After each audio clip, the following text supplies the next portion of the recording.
AP నామినేషన్ల withdraw గడువు ముగియడంతో కూటమికి కొత్త తలనొప్పి వచ్చిపడింది. టీడీపీకి రెబల్స్ పోటు తప్పేలా కనిపించడం లేదు. అన్నింటికి మించి రెబల్స్ కు స్వంత అభ్యర్థులకు ఎన్నికల సంఘం గాజు గ్లాస్ కేటాయించింది. దీనిపై ఇప్పుడు వివాదం పెరిగిపోయింది.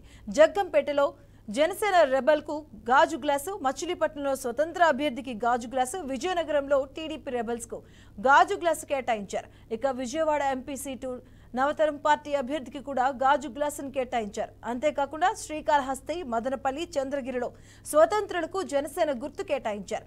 జనసేన పోటీ చేయని స్థానాల్లో స్వతంత్ర అభ్యర్థులు కోరితే గాజు గ్లాసు గుర్తు కేటాయించే అవకాశం ఉంది. మరి అటు తిరుపతి జిల్లాలో 3 నియోజకవర్గాల్లో స్వతంత్రులకు గాజు గ్లాసు కేటాయించారు.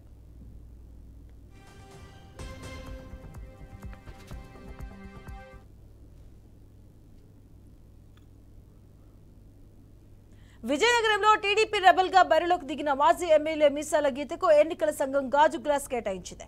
దీనిపై టీడీపీ నేతలు అభ్యంతరం వ్యక్తం చేస్తున్నారు. ఇప్పటికే ఒక పార్టీ గుర్తింపు పొందిన రాజకీయ పార్టీకి ఉన్న గాజు గ్లాసును రెబల్ అభ్యర్థికి కేటాయించడాన్ని తప్పుపడుతున్నారు. దీనిపై స్పందించిన ఎన్నికల సంఘం మాత్రం తాము నిబంధనలకు అనుగుణంగానే మీసాల గీతకు గాజు గ్లాసు కేటాయించామని అంటున్నారు. ఇక మీసాల గీత 2014లో టీడీపీ అభ్యర్థిగా గెలుపొందారు. 2019లో ఆ టికెట్ ను అశోక్ గజపతిరాజు కుమార్తె అతిథికి కేటాయించారు. కానీ ఆమె ఓడిపోవడం జరిగింది.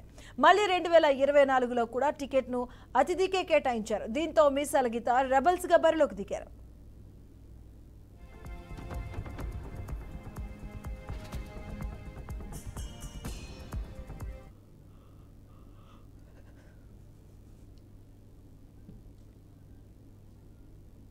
తెలుగు రాష్ట్రాల్లో నామినేషన్ల ఉపసంహరణ గడువు ముగిసింది. ఏపీలో 175 శాసనసభ నియోజకవర్గాల మొత్తం 4210 నామినేషన్లు, 25 లోక్సభ నియోజకవర్గాలకు 731 నామినేషన్లు దాఖలయ్యాయి.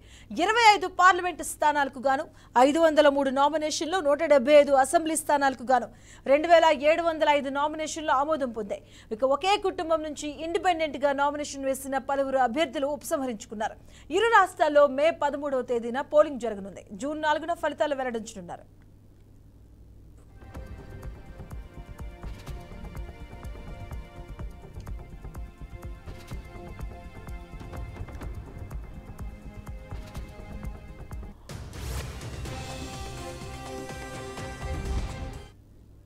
ఇక తెలంగాణలో 17 లోక్సభ స్థానాలకు 893 మంది నామినేషన్లు దాఖలు చేయగా వారిలో 271 మంది అభ్యర్థులు నామినేషన్లు అధికారులు తిరస్కరించారు.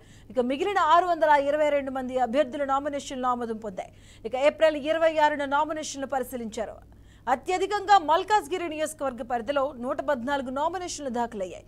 ఇక ఆ తర్వాత చేవెళ్లలో 66 మంది, పెద్దపల్లిలో 63 మంది, భువనగిరిలో 61 మంది, సికింద్రాబాద్, హైదరాబాద్లో చెరో 57 మంది, నల్గొండలో 56, మెదక్ 54, కరీంనగర్ 53, వరంగల్ 58, ఖమ్మం 45, మహబూబ్ నగర్ 42, నిజామాబాద్ 42, జహీరాబాద్ 40, నాగర్ కర్నూల్ 34, మహబూబాబాద్ 30, ఆదిలాబాద్లో 23 మంది అభ్యర్థులు నామినేషన్లు వేయడం జరిగింది. ఇక సికింద్రాబాద్ కంటోన్మెంట్ ఉప ఎన్నికకు 24 మంది అభ్యర్థులు 50 సెట్ల నామినేషన్లు దాఖలు చేశారు. అందులో 21 మంది నామినేషన్లను అధికారులు ఆమోదించారు.